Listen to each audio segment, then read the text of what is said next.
Ini adalah Samsung Galaxy A05, smartphone lini A dari Samsung. Untuk kalian mencari smartphone kelas entry level atau terjangkau, harganya mulai dari 1,5 sampai 1,9 jutaan tergantung variannya. Di harga segini, hal yang menarik dan jarang kita temukan di smartphone lain adalah One UI khas Samsung ya. Lalu update OS sampai 4 tahun. Kemudian bisa merekam video 1080p 60 fps, 2 mikrofon dan SoC-nya Helio G85. Tumben ya, Samsung menggunakan SoC yang kencang untuk kelas 1 jutaan. Sekarang mari kita bedah lebih lanjut apa saja yang perlu kalian perhatikan sebelum membeli smartphone yang satu ini.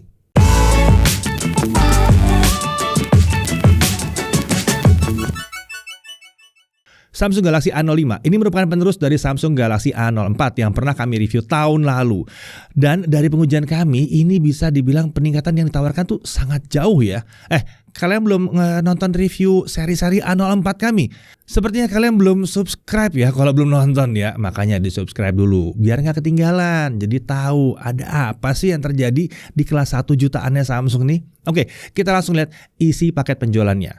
Tentunya ada unit smartphone-nya di sini. Lalu ada kabel USB Type-C, ada SIM ejector, dan ada dokumen. Simple sekali ya.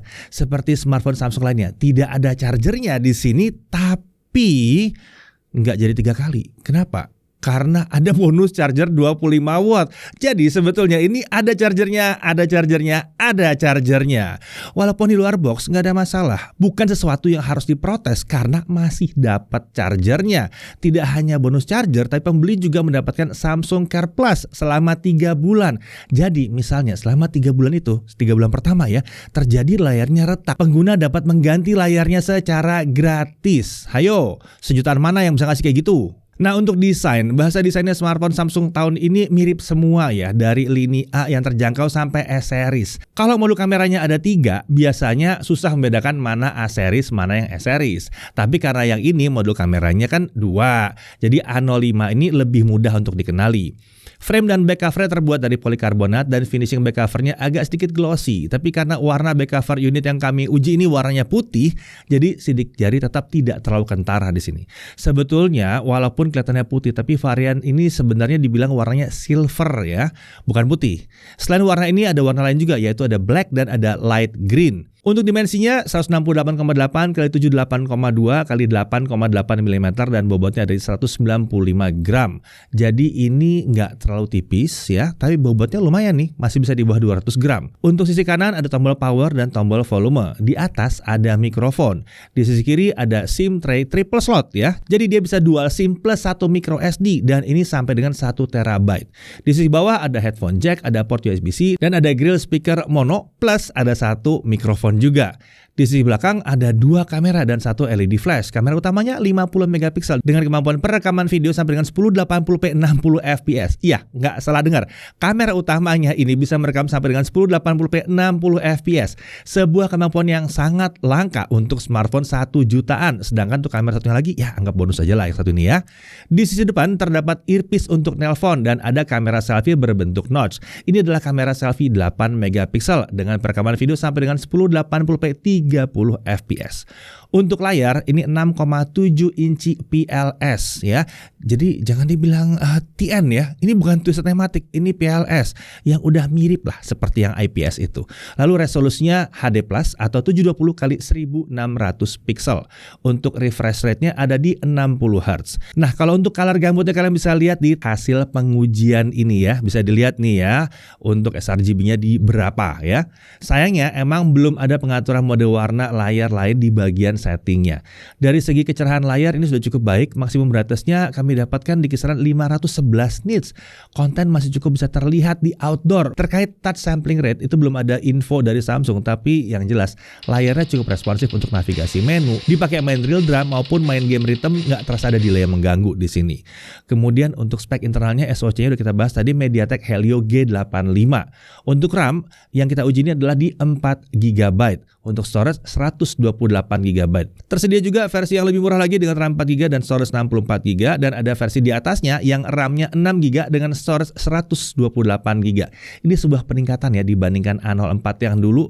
Itu kan dulu varian dasarnya tuh RAM-nya 3 GB dan storage-nya 32 GB. Kalau sekarang wah udah proper ya 464, yang paling kecilnya pun segitu. Untuk baterai 5000 mAh. Chargingnya support sampai dengan 25 watt. Ya, paling nggak charger yang dikasih itu charger 25 watt. Untuk sensor ada accelerometer, light sensor, proximity sensor, dan sayangnya sih gyroscope nggak tersedia di sini. Tapi ya wajar mengingat harganya.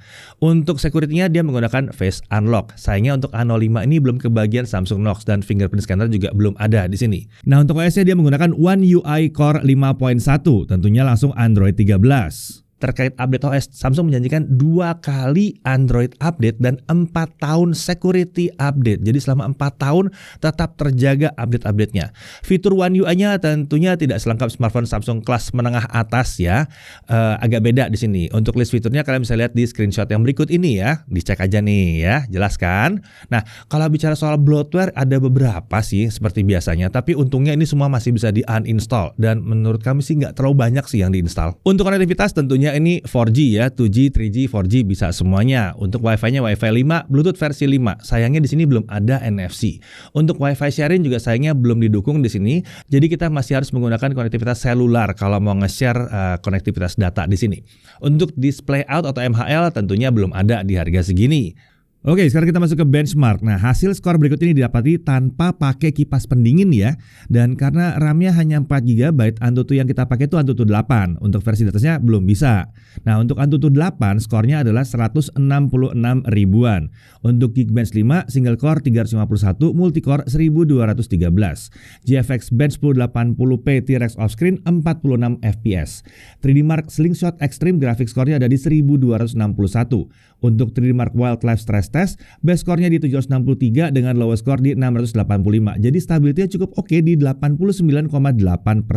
Sementara itu untuk pengujian CPU throttling test selama 30 menit kita dapatkan 74%.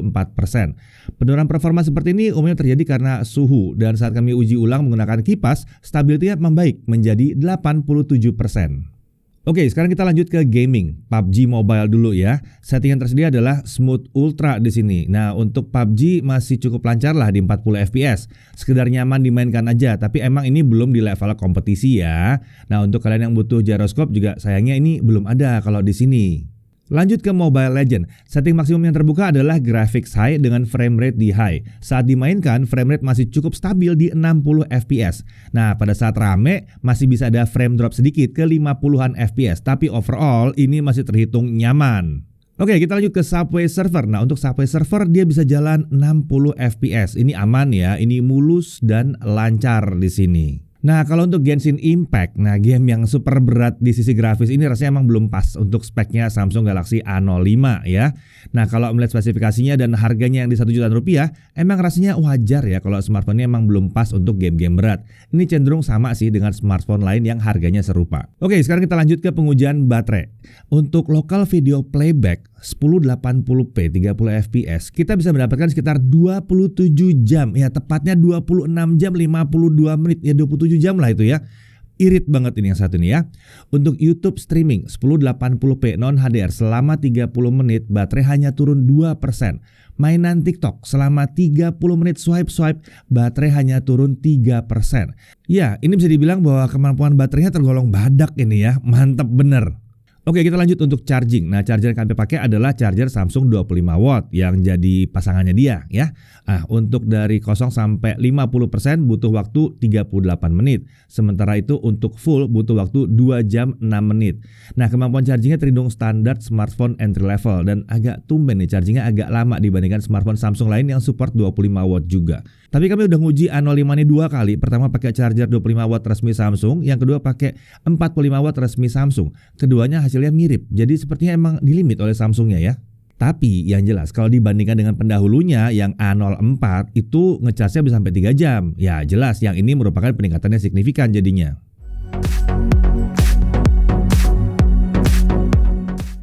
Oke, di tangan saya kali ini sudah ada Samsung Galaxy A05 nih teman-teman. Video yang lagi kalian lihat sekarang adalah video dari kamera selfie-nya. Ini saya rekam di resolusi Full HD 30 fps. Hasilnya seperti ini. Kebetulan saya lagi di kantor baru Jagat. Jadi buat teman-teman yang mungkin sering lihat saya ngetes kamera di daerah Senen, mungkin udah nggak akan ketemu lagi kali ya. Karena udah ada di kantor baru. Sekarang saya lagi di atap, lagi di rooftop. Ini mungkin akan jadi tempat ngetes saya ke depannya. Jadi pemandangan ini akan sering kalian lihat di video-video tes kamera ke depannya. Nah, untuk hasil video kamera selfie sendiri seperti ini. Kalau saya lihat sih gambarnya udah lumayan bagus. Cuman memang karakteristik kamera-kamera entry level gitu pasti ada terasa over sharpening dikit, tapi ini wajar lah. Dan untuk stabilisasi sendiri seperti ini, kalau saya lihat sih emang belum ada stabilizer ya, karena dia juga nggak ada gyroscope-nya. Masih wajar untuk kelas entry level.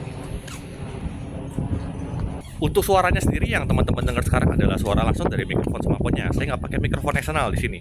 Jadi untuk kebutuhan video sehari-hari atau mungkin vlogging, kualitas suaranya akan jadi seperti ini. Kalau saya boleh berkomentar sih, untuk Samsung ya, yang saya salut itu mikrofonnya ada 2 loh di sini. Di frame atas ada, di frame bawah juga ada.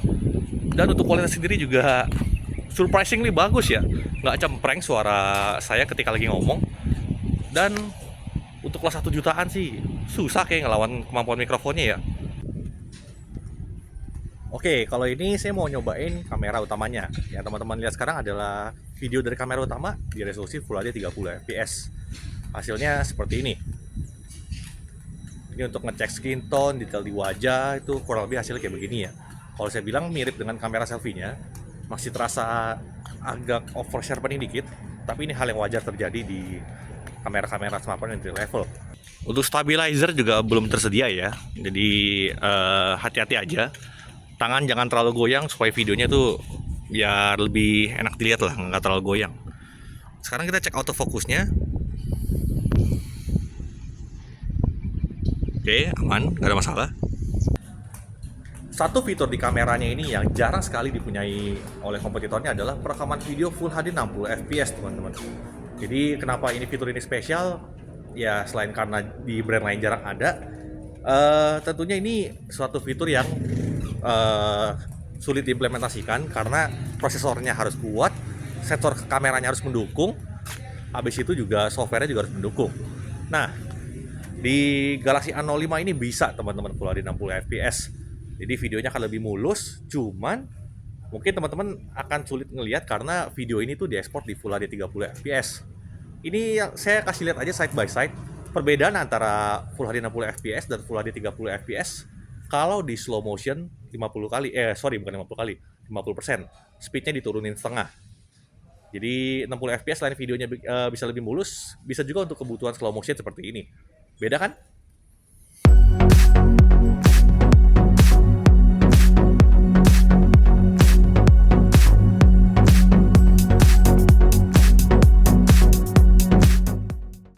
Tapi ada sedikit catatan sebelum kalian menggunakan fitur ini ya. Fitur Full HD 60 fps ini baiknya digunakan ketika kondisi smartphone-nya lagi adem. Karena ketika kita syuting terus-menerus pakai Full HD 60 fps itu berat teman-teman. Dan juga ketika smartphone-nya udah panas, frame rate-nya itu akan bisa ngedrop. Jadi itu nggak benar-benar 60 fps terus-menerus. Itu akan membuat mungkin kalau kalian nonton videonya tuh rasa patah-patah dikit gitu. Nggak benar-benar mulus. Itu akibat smartphone-nya kepanasan biasanya. Oke, sekarang saya mau nyobain kamera selfie-nya di kondisi low light. Hasilnya seperti apa? Nah, ini saya lagi kantor. Kondisi udah malam hari seperti yang kalian lihat. Yang mau saya lihat sih detailnya masih terjaga atau enggak. Habis itu warnanya masih beres atau enggak. Dan noise levelnya semana. Kalau saya lihat dari layar sih gambarnya masih cukup bagus ya. Jadi itu nggak sampai yang detailnya hilang parah. Kalau saya lihat sih gambarnya masih terhitung lumayan oke. Mengingat ini harga 1 jutaan ya. Noise-nya juga nggak terlalu parah. Ada sih, cuman masih termasuk yang wajar. Dan warnanya pun masih terhitung beres. Oke, sekarang ini adalah kamera utamanya. Saya mau cek di kondisi low light hasilnya seperti apa. Oke. Masih lumayan ya ternyata ya, warnanya nggak sampai yang jadi kusem gimana gitu, nggak. So, overall masih aman dan detailnya juga masih cukup terjaga ya. Tapi ini di kondisi low light dan masih ada lampu di sekitar. Ya asalkan di sekitar masih ada cahaya, harusnya sih masih aman ya gambarnya ya. Jangan gelap-gelap banget juga ya. Kalau terlalu gelap, HP flagship pun juga kesusahan untuk videonya. Untuk hasil fotonya teman-teman bisa lihat berikut ini. So far dari saya sih untuk kelas harganya sih nggak banyak komplain ya. Hasil fotonya itu udah bagus, HDR processingnya juga masih ada, dan ketika udah low light masih ada fitur night mode juga. Jadi kalau misalnya dirasa fotonya kurang bersih atau butuh lebih terang, tinggal pakai night mode-nya aja. Cuman agak hati-hati karena night mode-nya ini bisa sampai 6 detik teman-teman. Jadi diusahakan tangannya lebih stabil supaya fotonya nggak jadi blur.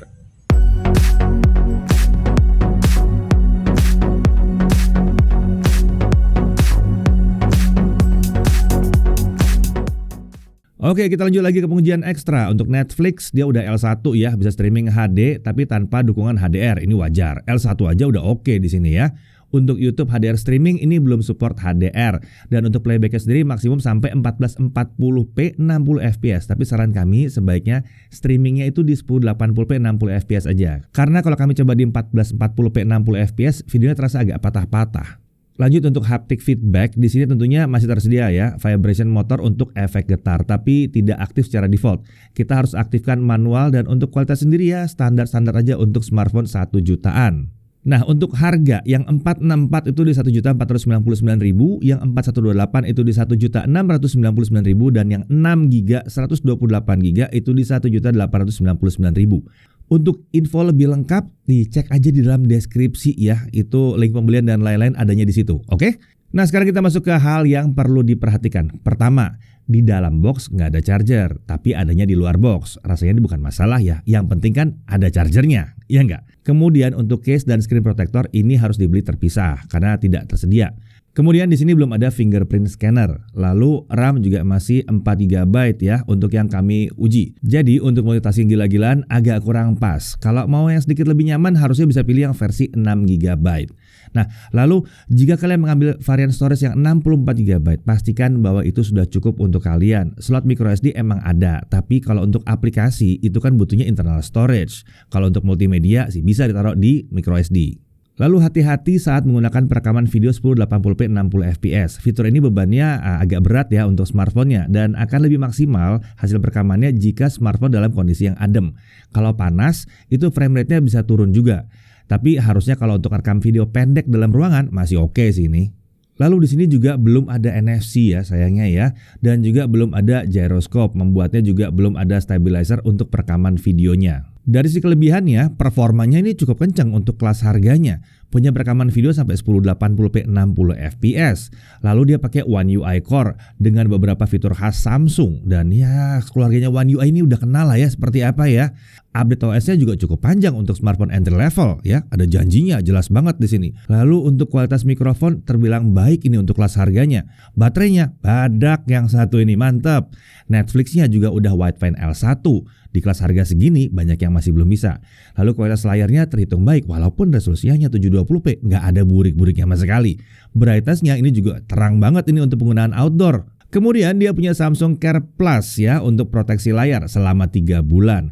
Dan harganya ini sama dengan yang tahun lalu, tapi kapasitas RAM dan storage-nya naik. Dengan segala kemampuannya ini sepertinya Samsung A05 ini akan cocok untuk yang mau belajar bikin konten. Kemampuan merekam 1080p 60 fps dan kualitas mikrofon yang baik merupakan hal yang langka untuk kelas 1 jutaan. Untuk kalian yang ingin membeli smartphone untuk kebutuhan anak sekolah gitu ya, mungkin SD sampai SMP ya, mestinya masih oke juga yang satu ini ya. Untuk kalian yang mau cari HP kedua dan butuh baterai yang badak, nah smartphone-nya juga cocok banget. Mau dipakai jualan online atau mau dipakai ojek online mungkin bisa juga, soalnya layarnya udah cukup terang untuk outdoor. Performanya pun gak malu-maluin. Untuk sosmed oke. Bahkan gaming ringan pun masih oke.